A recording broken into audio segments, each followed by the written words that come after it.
உங்கள் favourite TV ஷோக்களை இனி miss பண்ண தேவையில்லை. ZEE5 இல் முற்றிலும் இலவசமாக காணுங்கள், இங்கேயும் எப்பொழுதும். பாட்டி, நீங்க வீட்டுக்கு வந்தப்போ அம்மா உங்களை திட்டி அசிங்கப்படுத்தி அனுப்பிட்டாங்க. அதுக்காக நான் உங்ககிட்ட மன்னிப்பு கேட்டுக்கிறேன். பரவாயில்ல விடு தாயி, உன் அம்மா குணம் தெரிஞ்சது தானே. அவ என்ன அசிங்கப்படுத்தாம அனுப்பியிருந்தா தானே ஆச்சரியப்படணும். என் அம்மா கிட்ட சொல்லாம கொல்லாம பொண்ணு கேட்டு வந்தது அது உங்க தப்பு தானே பாட்டி. சொல்லிட்டு வந்துட்டா மட்டும் உங்க அம்மா வெத்தலை பாக்கு வச்சு உள்ள வாங்கன்னு சொல்ல போறாளா? அப்பவும் இப்படிதானே அவமானப்படுத்தி அனுப்ப போறா? விடு பாட்டி, நீங்களும் தாத்தாவும் இருந்தோம் உங்களை பார்க்காம பேசாம உங்க பாசம் கிடைக்காமலே நாங்க வளர்ந்துட்டோமே. அத இப்ப நினைச்சாலும் ரொம்ப வருத்தமா இருக்கு பாட்டி. அதுக்கு காரணம் உங்க அம்மா தானே.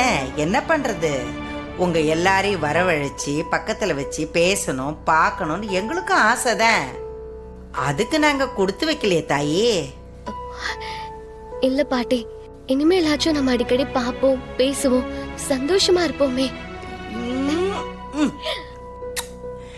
எவ்வளவு அழகா பேசுற முருகா. பாத்தியா ஐயா, என் பேத்தி என்ன அருமையா பேசுற. அம்மாடி, நீ இப்படி பேசுறத உன் தாத்தா பார்த்தாருன்னு வச்சுக்கோ, ரொம்ப சந்தோஷப்படுவாரு. எனக்கு தாத்தாவையும் பார்க்கணும்னு ஆசையா இருக்கு பாட்டி. அதுக்கு என்னடா கண்ணு, இன்னொரு நாள் பார்த்துட்டா போச்சு. ஆண்டவா, ரெண்டு குடும்பமும் ஒன்னா சேர்ந்து நல்லபடியா வாழணும். அதுக்கான நேரம் வந்துருச்சு. நீதான் இந்த ரெண்டு குடும்பத்தையும் ஒண்ணு சேர்த்து நாங்க எல்லாரும் சந்தோஷமா நிம்மதியா வாழ்றதுக்கு நீ வழிவகுக்கணும் சாமி. பாட்டி, என்ன ஆசீர்வாதம் பண்ணுங்க.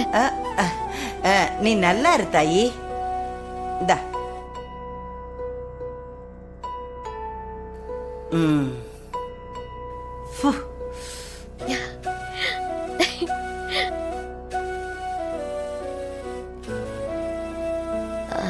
பாட்டி, எனக்கு கல்யாணம்.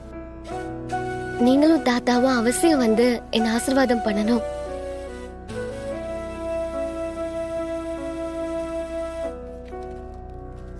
ZEE5 ஆப்பை டவுன்லோட் செய்து அனைத்து எபிசோடுகளையும் இலவசமாக பாருங்க.